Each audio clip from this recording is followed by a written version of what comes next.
I was the family secret keeper until I finally stopped protecting everyone. For years, people told me I was a good listener. What they really meant was that I didn't repeat things. I remembered details, I kept secrets, I absorbed confessions like it was part of my job. It started small. My sister told me about a fight she had with her partner and asked me not to mention it. My brother vented about work and said, "Don't tell mom, she'd freak out." My parents each told me things about their marriage and ended every conversation with, "Just between us." I thought it meant they trusted me. Over time, it became heavier.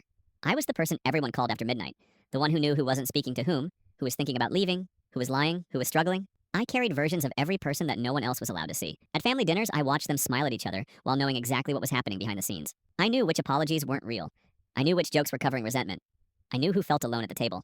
And I stayed quiet. The first time it really hit me was at a birthday dinner. My sister made a toast about how close our family was. Everyone laughed and clinked glasses. I felt something twist in my chest because I knew how many of them had cried to me about feeling invisible. A week later, my brother called and started talking without even saying hello. 40 minutes of anger. He ended it by saying, "You're the only one I can tell this to." I hung up and realized no one had asked me how I was in months. I started noticing the pattern. They shared. I listened. They felt better. I carried it. Then one night, my mom called and said, "I shouldn't say this, but," and launched into something that would absolutely explode if it ever got out. I sat on my couch staring at the wall while she talked. When she finished, she said, "You won't tell anyone, right?" I said yes, automatically. After we hung up, I realized I was shaking. The next family gathering was loud and warm and normal on the surface. At one point, my sister joked, "We should all just communicate better." Everyone agreed. I almost laughed. Instead, I said, "I need to stop being the middle of everything." The table went quiet. I didn't expose anyone. I didn't reveal secrets. I just said, I can't be the place where everything gets stored anymore.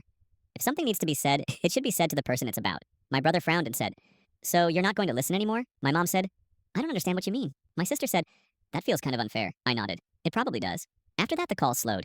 The late night messages stopped. Some people pulled away. A few got distant. Someone told me I'd become hard to talk to. They were right.